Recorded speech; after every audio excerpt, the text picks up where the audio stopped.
Good afternoon, everyone.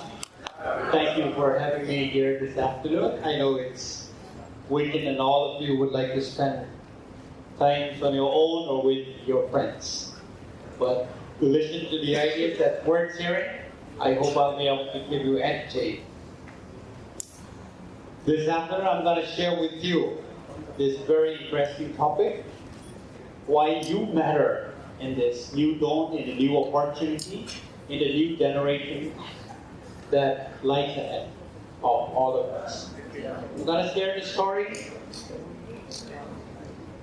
through the journey that I have been, starting as a village boy and to where I have reached.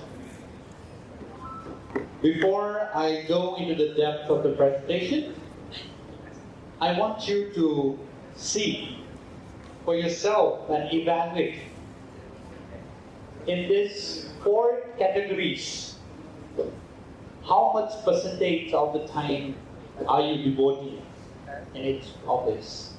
For yourself, example like working out in the morning, reading books. For others, thinking about others, what will benefit others.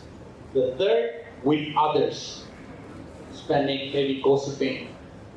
The last one, about others, maybe in the social media, Instagram, Facebooking, reading about others, finding out about what celebrities are doing. So maybe it's good time to reevaluate what percentage of your active time, I don't mean sleeping, when you are mentally very active, how much percentage of your time you are spending on any one of this. As I walk through this lane of the last 14 years of my being in the civil service and having been given various assignments in the government and also taking up several other roles, not necessarily because of my official obligation, but beyond. I hope I'll be able to share with you the dreams and the passion that I share and will be able to inspire some of you here this afternoon what we all ought to do so that we make a better, meaningful life. Let's start with this. Does your background really matters? Where your future is going to take you? Lots of people say, until unless you're born in this part of the world, until unless you're born into this family, you cannot achieve certain heights. You cannot go beyond this point. I don't mean to say that I've achieved a lot, no. But I started my life as one of those boys. I used to walk from my village to the district headquarters for my schooling. My family shifted to the district headquarters for schooling purpose. Every vacation, we walked from village to the district headquarters and vice versa. We used to walk on foot for 2 days. There were times when we were not able to reach our destination. I specifically remember one of the journey where me and my dad, we slept under a big rock because I was too tired and my legs couldn't take me anymore. I've come from a difficult place, difficult life. But nonetheless, I say I should never give up. I've experienced really bitter hardship of life. I've seen my villagers carrying 50 loads of cane and bamboo on their back just to fetch 500 rupees for my education. There's been a time when my dad could not send enough money for our studies while I was in Shillong and while I was in Delhi. Life has been pretty bitter, but I've never been beaten by it. I decided that I will only grow from here. That's why I say, irrespective of whatever background that you come from, it actually really doesn't matter. Today, I started my journey as a village boy. I've been blessed with several opportunities. After I did my graduation from St. Stephen's College, decided to write the civil service. Of course, this was a long cherished dream. Then from there, I moved on after joining the civil service. after being nominated to be one of the young global leaders of the World Economic Forum, I've gone to do my course in Oxford. Recently, last year, in the month of March, I did another course in Harvard Kennedy School.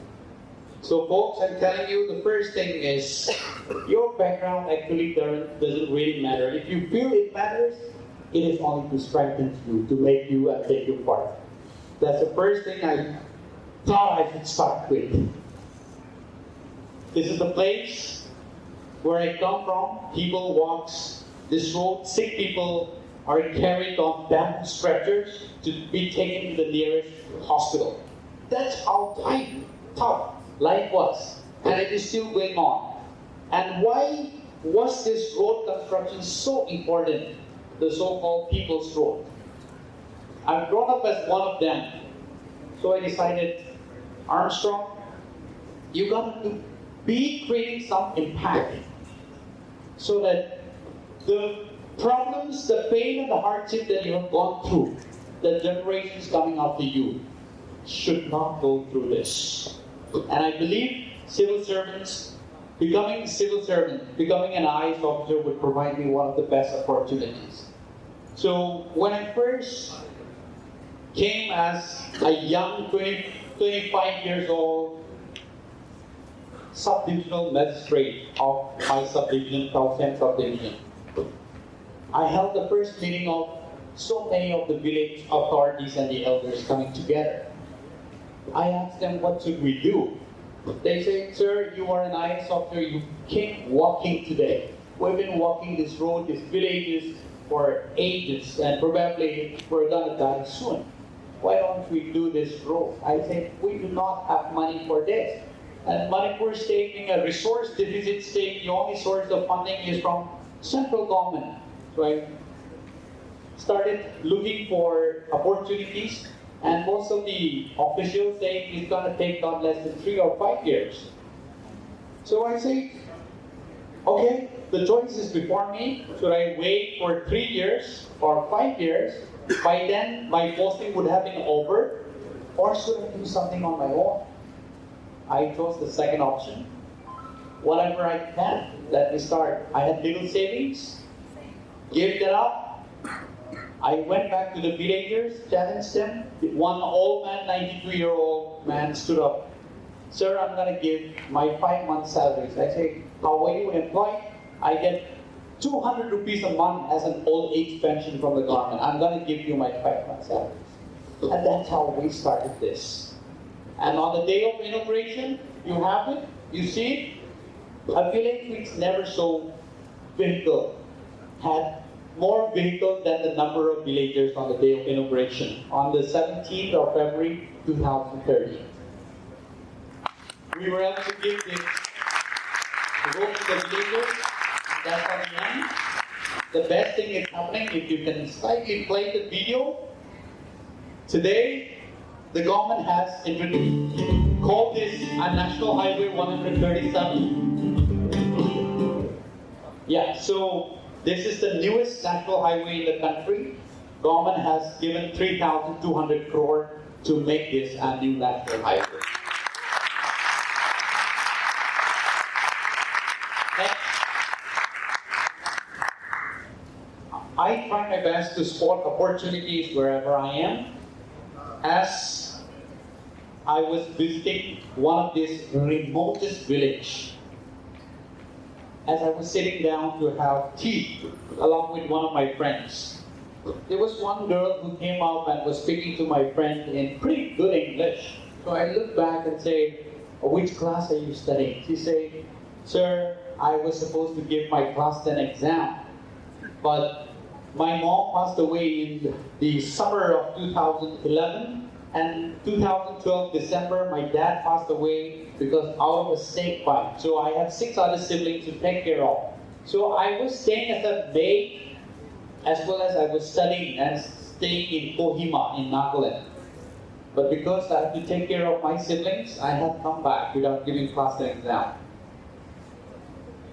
I would have to say, wow, so pity. And I would have to say, okay, I wish I could have done something for you and gone back. I decided I will not leave at that stage. I said I've got to do something for your family.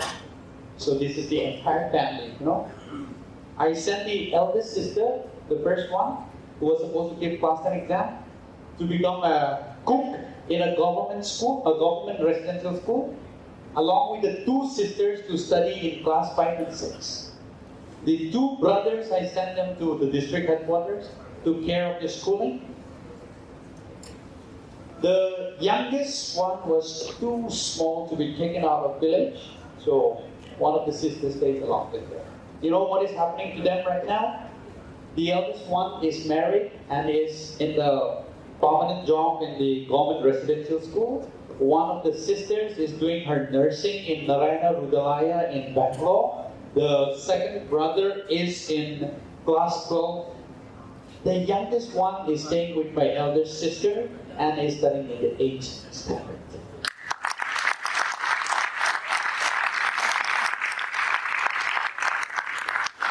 Had I said pity to all of you, and had I just left, I don't think they would have seen this life. One of the girls, I overheard a conversation that she was so bright, but because her dad passed away since she was 8th standard, she could not continue despite getting 83% in class 12. I told her, can you come home? I want to discuss your future with you. I asked, what do you want to do? She said, I want a job where I can earn the earliest and that I can support my mom and my younger siblings. Great. I sent her for a nursing course. She completed today her GNM and BSc nursing. And of course, I accepted this invitation because one of your alumni was responsible for supporting her too, Mr. Bikram. So, I put up her story on Facebook. Mr. Bikram Aditya, he just texted me, sir, I want to be a part of her journey. He started sending her 3,000 rupees a month. And today, she's able to support her entire family. That's how life-changing can be.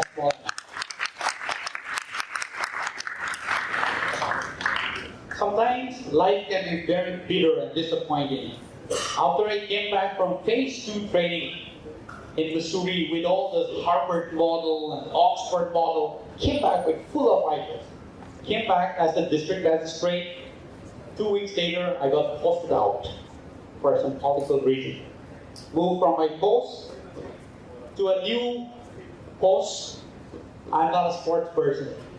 They posted me as sports director.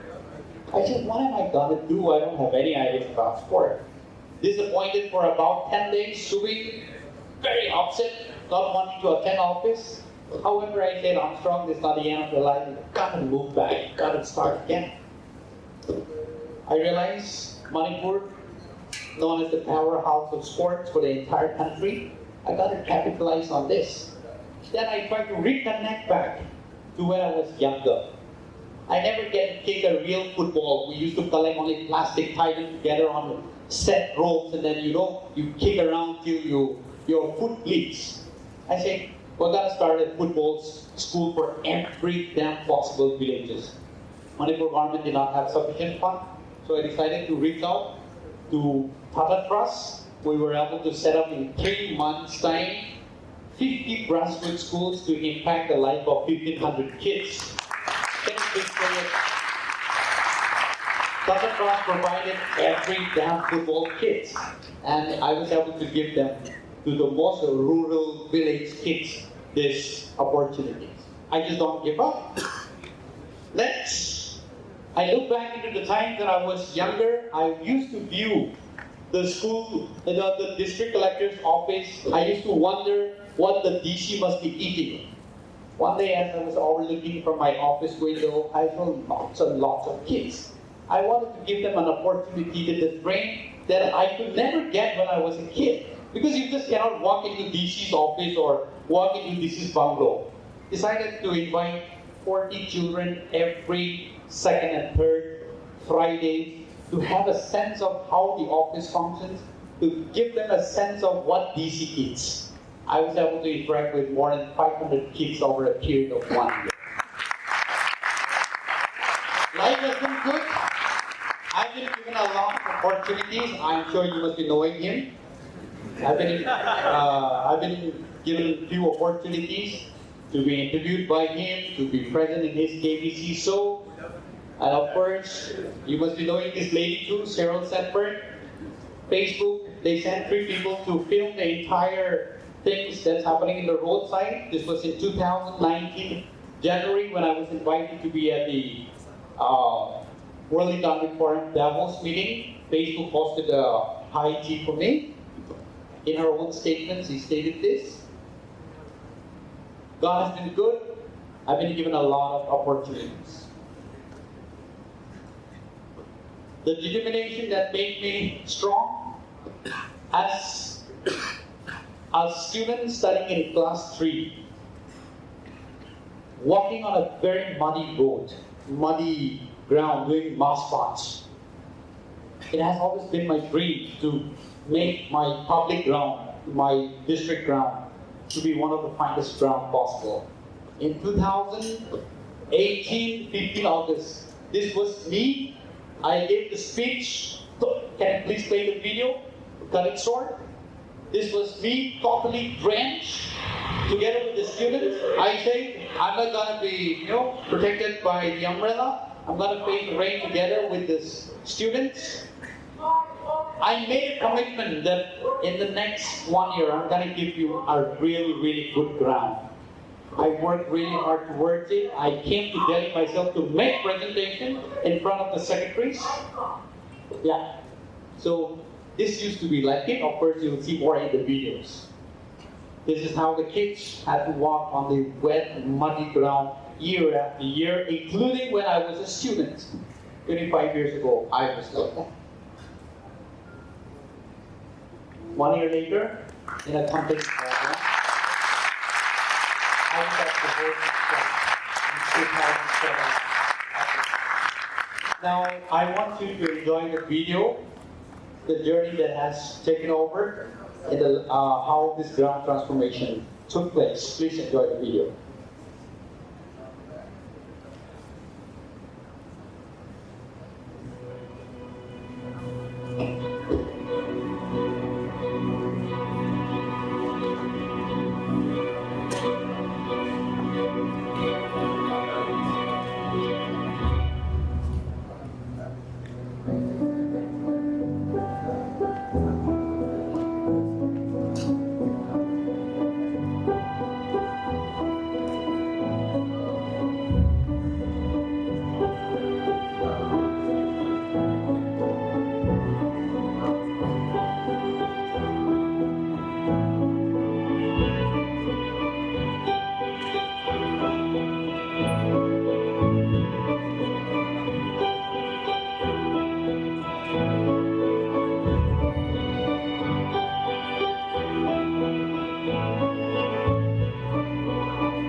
That's how the journey is. I want to continue doing the best that I can to ensure that I do not live only on the past glories, but to make things that I am active every day, that I have a new story to tell every day. I want all of you to live a life that will be impactful to the people around you. If you are to live only to earn money and to live life only for yourself, I can assure you, you will find your job very boring. However, if you want to impact people around you, you will always have reasons to live more and more. Thank you, and God bless all of you.